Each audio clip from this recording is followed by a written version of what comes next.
വരുന്ന നിയമസഭാ തെരഞ്ഞെടുപ്പിൽ നിയമം എന്ന് പറയുന്നത് വളരെ സുപ്രധാനമായ ഒരു മണ്ഡലമാണ്. എനിക്ക് തോന്നുന്നു 3 പാർട്ടിക്കാർക്കും എ ക്ലാസ് മണ്ഡലം എന്ന് പറയാൻ പറ്റുന്ന ഒരു മണ്ഡലമാണ്. അവിടെ മത്സരിക്കാൻ പോകുന്നത് ബിജെപിയുടെ സംസ്ഥാന അധ്യക്ഷനായ രാജീവ് ചന്ദ്രശേഖറാണ്. ഇപ്പോൾ കഴിഞ്ഞ ലോക്സഭാ തെരഞ്ഞെടുപ്പിനെ എടുത്തു നോക്കുകയാണെങ്കിൽ അദ്ദേഹം മത്സരിച്ചത് ശശി തരൂർ എംപിക്ക് ഓപ്പോസിറ്റ് ആയിരുന്നു. പക്ഷെ വലിയൊരു ഒരു പോരാട്ടം കാഴ്ചവെക്കാൻ അദ്ദേഹത്തിന് സാധിച്ചിട്ടുണ്ട്. ആദ്യ ഒരു ഘട്ടത്തിൽ ലീഡ് നില ഉയർത്തിക്കൊണ്ടുവരുന്ന ഒരു സാഹചര്യം ഒക്കെ ഉണ്ടായിരുന്നു. പക്ഷെ അതില് പിന്നീടാണ് എനിക്ക് തോന്നുന്നു ഈ കോസ്റ്റൽ വോട്ടുകൾ എണ്ണി തുടങ്ങിയപ്പോഴേക്കും ശശി തരൂർ എംപി മുകളിലേക്ക് വരുന്നത്. നിയമത്തിന്റെ കാര്യം എടുത്ത് നോക്കുകയാണെങ്കിൽ അത്തരം ഈ പറഞ്ഞ ഫാക്ടേഴ്സ് ഒന്നും തന്നെയില്ല. അപ്പൊ ഈ പറഞ്ഞ രാജീവ് ചന്ദ്രശേഖർ അവിടെ വിജയിക്കാനുള്ള സാധ്യത കൂടുതലാണോ? ആദ്യം തന്നെ എനിക്ക് പറയാനുള്ളത്, രാജീവ് ചന്ദ്രശേഖരൻ എന്ന് പറയുന്ന വ്യക്തി തിരുവനന്തപുരം ജില്ലയിൽ ആദ്യം കടന്നു വരുമ്പോൾ നമുക്കെല്ലാവർക്കും അറിയാം, ആദ്യത്തെ ഇംപ്രഷൻ എന്ന് പറയുന്നത് അദ്ദേഹം ഒരു ടെക്നോക്രാറ്റ് അല്ലെങ്കിൽ ഒരു ഓൺട്രപ്രണർ, ഒരു സക്സസ്ഫുൾ ബിസിനസ്മാൻ എന്നൊക്കെയുള്ള ഒരു ഇമേജ് നന്നായി ആളുകളെ തെറ്റിദ്ധരിപ്പിക്കാൻ അദ്ദേഹം ഉപയോഗിച്ചു എന്നുള്ളതാണ്. ആ ഒരു ആ ഒരു അവസ്ഥയല്ല ഇന്നിപ്പോൾ ഉള്ളത്. അദ്ദേഹം എന്താണെന്നും അദ്ദേഹത്തിൻ്റെ പാർട്ടിക്കാരെ അയാൾ എങ്ങനെയാണ് ട്രീറ്റ് ചെയ്യുന്നതെന്നും ആത്മഹത്യകൾ ഉണ്ടായപ്പോൾ അദ്ദേഹം എന്ത് നടപടിയാണ് സ്വീകരിച്ചതെന്നും ആ ആത്മഹത്യ നടക്കുമെന്ന് ഇതിനു മുമ്പ് തന്നെ ആ പ്രവർത്തകൻ അദ്ദേഹത്തെ കണ്ടു പറഞ്ഞു ഒരു സൊല്യൂഷൻ ഉണ്ടാക്കണമെന്ന് പറഞ്ഞപ്പോൾ അതിന് പോലും കഴിവില്ലാത്ത ഒരു നേതാവിനെ, സ്വന്തം പാർട്ടിക്കാർ തള്ളിക്കളഞ്ഞ നേതാവിനെ അമിത്ഷയും നരേന്ദ്രമോദിയും കെട്ടിയിറക്കാൻ ശ്രമിക്കുന്ന ഒരു നേതാവിനെ കേരളം എന്തിനാ ചുമക്കുന്നത്? നിയമം എന്തിനാ ചുമക്കുന്നത്? നിയമത്തുള്ള എത്ര പ്രവർത്തകർ അദ്ദേഹത്തിന് വേണ്ടി പ്രവർത്തിക്കാൻ ഇറങ്ങുന്നു കണ്ടു തന്നെ അറിയേണ്ട കാര്യമാണ്. അദ്ദേഹം ഒരു കർണാടകയിൽ നിന്നുള്ള ഒരു രാജ്യസഭാ എം പി ആയിരുന്നു.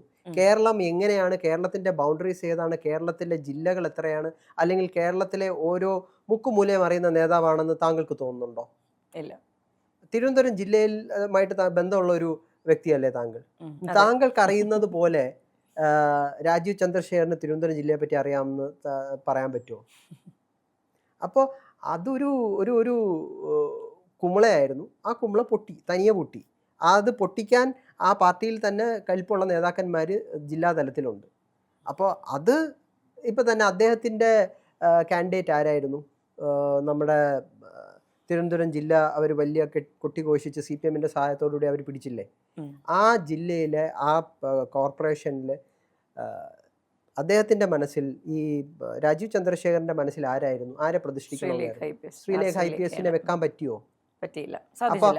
അപ്പോൾ അദ്ദേഹത്തിൻ്റെ പാർട്ടിയുടെ പ്രസിഡന്റ് ആണെന്നാണ് പറയുന്നത്, പാർട്ടിയുടെ അവസാന വാക്കാണെന്നാണ് പറയുന്നത്. നിയമത്തിൽ ഞാൻ തന്നെ മത്സരിക്കുമെന്ന് സ്വന്തമായി വന്ന് ഡിക്ലെയർ ചെയ്ത ഒരു നേതാവാണ്. അദ്ദേഹത്തിന് ശ്രീലേഖനെ മേയറാക്കാൻ കഴിഞ്ഞോ? പിന്നെ എങ്ങനെയാണ് അദ്ദേഹം അവിടെ ജയിക്കുമെന്ന് പറയുന്നത്? എനിക്കിതൊക്കെ കേട്ടിട്ട് വളരെ ജിജ്ഞാസ ഉളവാക്കുകയാണ്. അദ്ദേഹം എങ്ങനെ ജയിക്കും അവിടെ? എനിക്ക് മനസ്സിലാവുന്നത് ആ നിയമത്തെ പറ്റി അയാൾക്ക് എന്തറിയാം? രാജഗോപാലിനെ പോലെയൊക്കെയുള്ള നേതാക്കന്മാരുണ്ടായിരുന്ന സമയത്ത് കയ്യും മയ്യും മറന്ന് അവിടുത്തെ പ്രവർത്തകർ പ്രവർത്തിച്ചു. അതുപോലെ ഈ പറയുന്ന ഒരു ബിസിനസ്സുകാരന് വേണ്ടി ഇവർ പ്രവർത്തിക്കുമോ? എനിക്ക് തോന്നുന്നില്ല.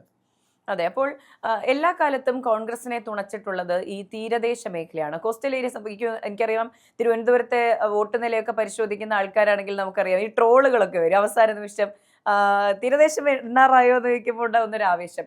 എല്ലാ കാലത്തും ഇനിയുള്ള കാലങ്ങളിലും ഈ തീരദേശ മേഖല കോൺഗ്രസിനെ സപ്പോർട്ട് ചെയ്യുമോ? തീരദേശ മേഖല കോൺഗ്രസിനെ മാത്രമല്ലല്ലോ സപ്പോർട്ട് ചെയ്യുന്നത്.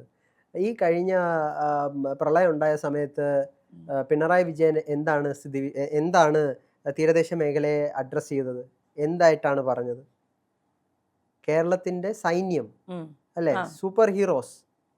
അപ്പോൾ അത് കേരളത്തിൻ്റെ ഒരു സ്വത്താണ്. അത് എന്നും ജനാധിപത്യ ചേരിയോടൊപ്പം നിൽക്കുന്ന തീരദേശ മേഖല എന്ന് പറയുന്നത് എന്നും ജനാധിപത്യ ചേരിയോട് നിൽക്കുന്ന കോൺഗ്രസിനെ എന്നും സ്വന്തം ജീവനെ പോലെ സ്നേഹിക്കുന്ന വ്യക്തികളുള്ള നാടാണ്. കാരണം ഞാൻ തീരദേശ മേഖലയിൽ നിന്ന് വരുന്ന ഒരാളാണ്. സ്വാഭാവികമായിട്ട് തിരഞ്ഞെടുപ്പിൻ്റെ സമയത്തൊക്കെ നമ്മൾ വോട്ട് അഭ്യർത്ഥിച്ച് പോകുമ്പോൾ എന്നോട് ഒരു വയസ്സായ എൻ്റെ അപ്പൂപ്പൻ്റെ പ്രായമുള്ള ഒരാൾ പറഞ്ഞ കാര്യം ഞാൻ ഓർക്കുകയാണ്. അദ്ദേഹം പറഞ്ഞു, മോനെ, എൻ്റെ അച്ഛൻ മരിക്കുന്നതിന് മുമ്പ് ഒരു കാര്യം എന്നെക്കൊണ്ട് സത്യം ചെയ്യിപ്പിച്ചിട്ടാണ് മരിച്ചതെന്ന് പറഞ്ഞു. അപ്പം ഞാൻ ചോദിച്ചു, എന്താണ് അത്? നീ എല്ലാ തെരഞ്ഞെടുപ്പിനും കോൺഗ്രസ്സിന് വോട്ട് ചെയ്യണം. ഇങ്ങനത്തെ വികാരം ഉള്ളിൽ കൊണ്ട് നടക്കുന്ന ജനങ്ങളുള്ള സ്ഥലമാണ് തീരദേശ മേഖല.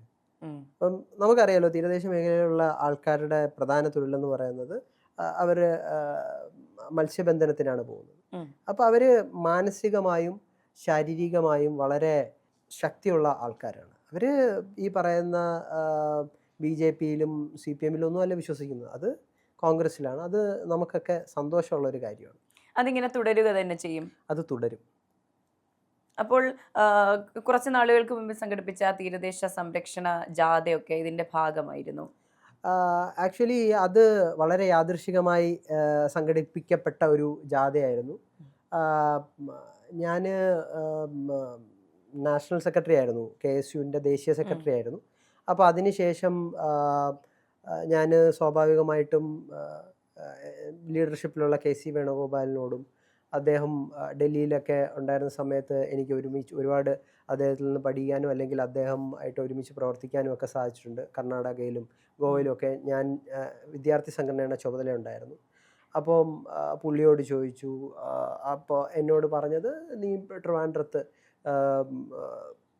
കൂടുതൽ ആക്റ്റീവ് ആകണം, ട്രിവാൻഡ്രത്ത് പ്രത്യേകിച്ച് തീരദേശ മേഖലയിൽ ശ്രദ്ധിക്കണം, സജീവമാണെന്ന് പറഞ്ഞു.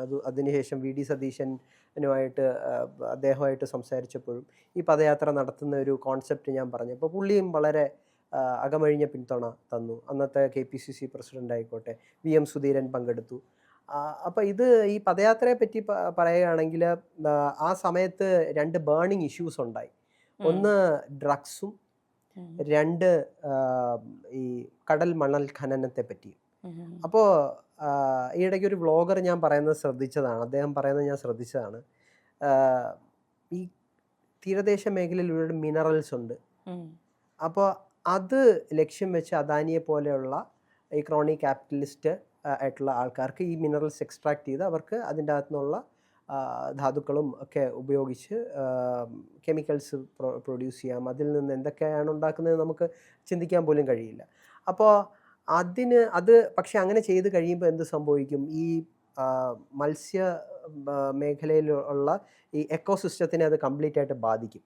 അപ്പം നമ്മുടെ എക്കോസിസ്റ്റത്തിനെ ബാധിക്കുന്ന പോലെ തന്നെ അവരുടെ ആവാസ വ്യവസ്ഥയെ കംപ്ലീറ്റ് ആയിട്ട് അത് ബാധിക്കും. അപ്പം മത്സ്യബന്ധനത്തിന് സ്കോപ്പില്ലാത്ത രീതിയിലോട്ടാവും.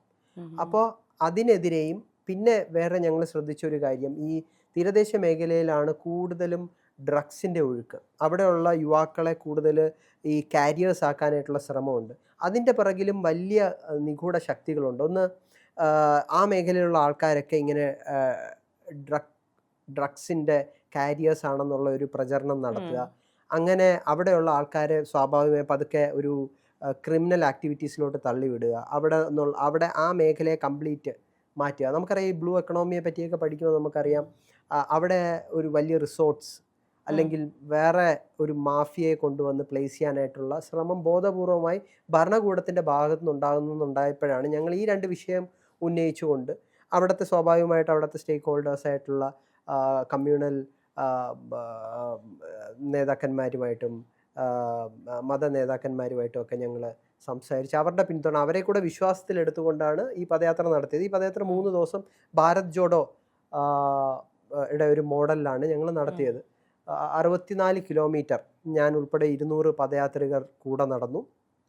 അതുപോലെ തന്നെ ഓരോ മത്സ്യ മേഖലയിലുള്ള ആളുകളുടെ ജീവിതം നമുക്ക് തൊട്ടറിയാനും അതൊരു വലിയൊരു അനുഭവമായിരുന്നു. കാരണം ഭാരത് ജോഡോ യാത്രയിൽ ഞാൻ സംസ്ഥാനം മൊത്തം രാഹുൽ ഗാന്ധിയോടൊപ്പം നടന്നിട്ടുണ്ടായിരുന്നു.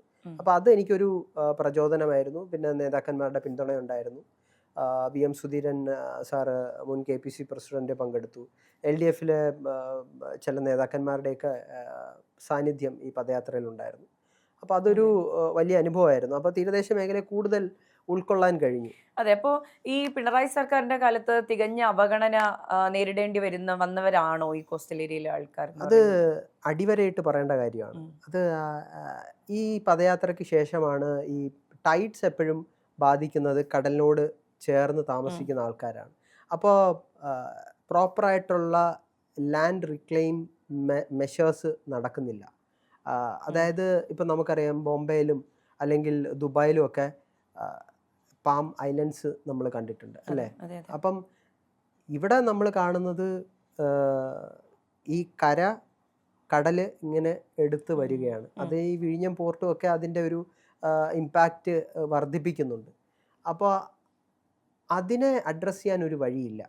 അറ്റ്ലീസ്റ്റ് മിനിമം നമ്മൾ കടൽ ഭിത്തിയെങ്കിലും നിർമ്മിക്കേണ്ടതല്ലേ. അതിന് ഞങ്ങൾക്ക് അവിടെ ആളുകളെ സംഘടിപ്പിച്ച് റോഡിൽ ഉപരോധം സൃഷ്ടിക്കേണ്ടി വന്നിട്ടുണ്ട്. ഇപ്പോൾ അയോഗ്യനായ MLA നമ്മുടെ ആന്റണി രാജു, അദ്ദേഹം തീരദേശ മേഖലയിൽ നിന്നുള്ള, അദ്ദേഹത്തിന് പോലും പിണറായി വിജയൻ എന്ന് പറയുന്ന മുഖ്യമന്ത്രിയോട് ഇത് ഒരു ആവശ്യമാണെന്ന് പറയാനായിട്ടുള്ള നട്ടല്ലില്ലാതായിപ്പോയി. അപ്പോൾ എത്രയോ നമുക്കറിയാം, നമ്മൾ കഷ്ടപ്പെട്ട് അധ്വാനിച്ചാണ് വീട് വെക്കുന്നത്. ആ വീട് കടലെടുത്തുകൊണ്ട് പോകുന്നുള്ള വേദന ഒന്നും അല്ല, ഒന്നും രണ്ടും ഒന്നും അല്ല.